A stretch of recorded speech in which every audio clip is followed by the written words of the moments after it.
شبلی صاحب کیا ہونا چاہیے؟ پہلے آپ سے پوچھتا ہوں سر، یہ تو ظاہر ہے یہ تو بحث آگے چلے گی کہ ان جو سارے الیکشنز ہوئے، چاہے وزیر آباد کا ہو، چاہے نوشہرہ، 3 تو میجر الیکشنز تھے، باقی تو پی ٹی آئی کے لیے اس طرح میٹر نہیں کرتے، چاہے وہ پشین کا ہو یا وہ سندھ کے الیکشنز ہو. کیا ہونا چاہیے؟ 20 آپ 20 کہتے ہیں، وہ کہتے ہیں پورا حلقہ کھولو، حلقہ خراب تھا.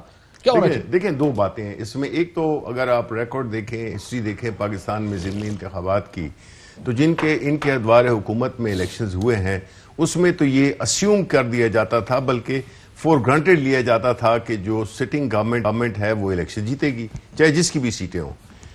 اب ہمارے دور حکومت میں پہلی بات تو یہ کہ یہ طے ہے کہ جی یہ الیکشنز فری اینڈ فیئر ہوئے ہیں. چل میں ایک سوال پوچھنا آپ سے. جی پچھلے 2 دن میں ہم نے اس پہ گفتگو نہیں کی ہے کیونکہ بڑا لارجر ایشو ایٹ ہینڈ یہ تھا کہ پریزائڈنگ افسر غائب ہو گئے.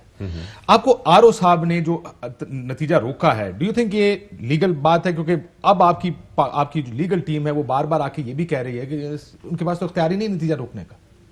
دیکھیں اس میں جو لیگل پوائنٹ آف ویو ہے وہ تو لیگل پوائنٹ آف ویو وہی ڈسکس کریں گے، لیکن جو انڈرسٹینڈنگ ہے وہ یہی ہے کہ جتنے بھی وہ بل مل جاتے ہیں فارم 45 اور جس میں کہ جن پولنگ اسٹیشنز کے ریزلٹس آ جاتے ہیں وہ تو کم از کم اناؤنس کر دینے چاہیے. نہیں سر، وہ تو کمپلیٹ کنسولیڈیٹ کیے بغیر نہیں، لیکن ایک ہوتے ہیں اس کے پاس سارے. ہاں اب پھر یہ عموماً پریکٹس یہ ہے کہ معاملہ جائے گا ٹریبونل میں، ٹریبونل کہے گا ری پولنگ کراؤ وغیرہ وغیرہ. ٹھیک ہے، مجھے یہ یاد نہیں پڑتا کہ کبھی آر او نے کہا ہو کہ جناب میں نتیجہ اناؤنس نہیں کرتا اور ری الیکشن کرائیں سر. ٹھیک ہے، یہ کیس جائے گا الیکشن کمیشن کے پاس، اینڈ الیکشن کمیشن میں نہیں، الیکشن ٹریبونل یہ ڈیسائیڈ کرتا ہے کہ کیا کرتا ہے. کم سے کم میری دانش میں مجھے یاد نہیں پڑتا. اگر آپ کو دیکھیں ہم نے تو اس پہ بڑا ہماری جو جدوجہد ہے وہ شروع اسی پہ ہوئی تھی. ہم یہ کہتے ہیں کہ دیکھیں اگر آپ کو اعتراض ہے، ہمیں تو بڑے ایک پورا دھرنا کرنا پڑا ہر ادارے پہ جا کے، الیکشن کمیشن میں جا کے، کورٹ میں جا کے، اور ہم نے یہ 4 حلقے مانگے تھے وہ بھی ہمیں نہیں ملے، پھر بالآخر بڑی جدوجہد کے بعد مل گئے.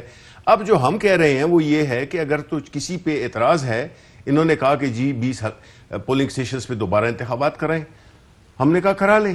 بجائے اس کے کہ اگر یہ ان کی حکومت ہوتی، جو ان کا طریقہ کار رہا ہے ماضی میں پی ایم ایل این کا خاص طور پہ، وہ یہ ہے کہ یہ تو اس بات ان آرگومنٹس کو وہ مانتے ہی نہیں ہیں. وہ تو کہتے ہیں کہ مائی وے اور ہائی وے، ویئر ہم ایک جمہوری پارٹی ہونے کی حیثیت سے ہم تو یہ کہتے ہیں کہ جی جہاں پہ کوئی اعتراض ہو گیا اس پہ دوبارہ الیکشن کرا دو. جب انہی کی ڈیمانڈ کو ہم نے وہ اس کو چیلنج کو قبول کیا، پھر یہ آ گئے کہ جی اب پورے کا پورا حلقہ وہ کرنا چاہیے. سیکنڈ اینڈ لاسٹ آرگومنٹ، دیکھیں یہ کہنا، پہلی بات تو یہ طے ہو گئی کہ الیکشن کمیشن بھی independent, empowered, taking decisions.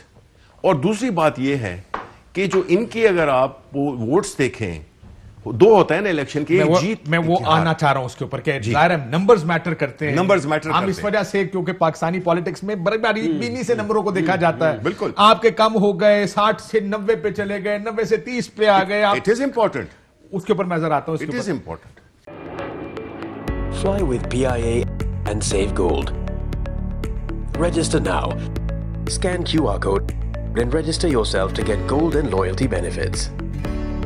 Powered by ARY Sahulat Wallet.